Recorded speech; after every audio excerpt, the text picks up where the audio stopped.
1809. They had their first services in 1810. It was, the nickname is the Brimstone Corner. Now brimstone has to do with, you know, fire and brimstone.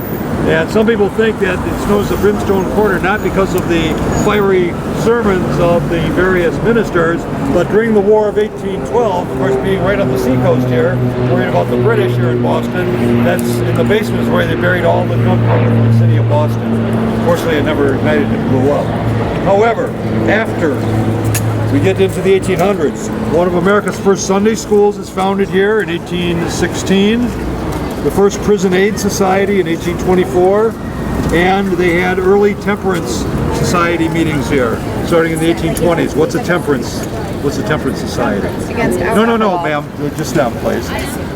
What is temperance society? Against drinking. What is it? Sobriety. Sobriety, right, basically. So the idea of temperance, of course, means moderation.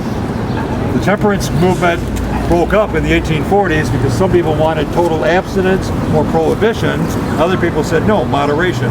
I happen to fall on the moderation side. I don't think you should drink and drive. But other than that, I think you should drink. So that's moderation. The first missionaries, the idea of having missionaries go to foreign places came from this building here, this church. The first American missionaries would be sent to, it's now a state. So where do you think the first American missionaries would be sent? It was known as an exotic foreign land back then. Out west. Hawaii, very good. This is the site of William Lloyd Garrison's first public address. William Lloyd Garrison published a newspaper from Boston and many other cities because he kept on getting kicked out back in the 1820s and 30s and 40s and even in the 50s, known as the Liberator. William Henry Garrison, a white publisher, was one of the leading figures in the American abolitionist movement. And of course, abolition has to do with the abolition of what? Slavery. Slaves.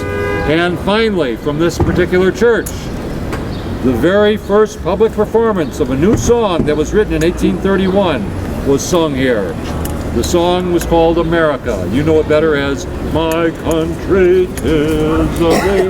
That was sung here much better than I just did it back in 1831. Now the next step after that is Boston Common. And the thing about Boston Common that I will tell you is that originally Boston Common was used for the punishment of prisoners. Back then they didn't incarcerate them, they punished them and let them go. Now sometimes the punishment was hanging. Yes, there were hangings on Boston Common, including Mary Dyer. But very often people down there were put into the stocks.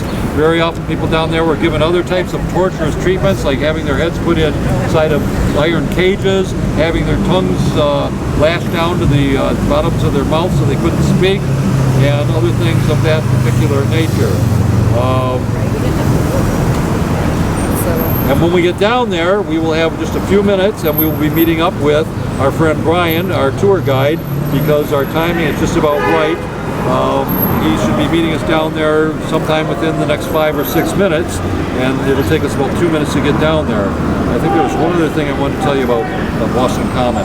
Boston Common, of course, was at one time was on where the bay actually came right around on the other side of it. So all these buildings you see down the other side of Boston Common, that's all on land that was filled in over the centuries. So this was a little tiny peninsula here. You could walk from one end of the city of Boston to the other just like we did today, and right now we'd be basically at the other end. The one end started out there by Old North Church, and the city ended over here. So it wasn't that big of a city until they started filling it in. I think you need to go over there, Mr. Policeman. Over there, Pete. What's that? There's a fist fight over there. Yeah. Yeah, that man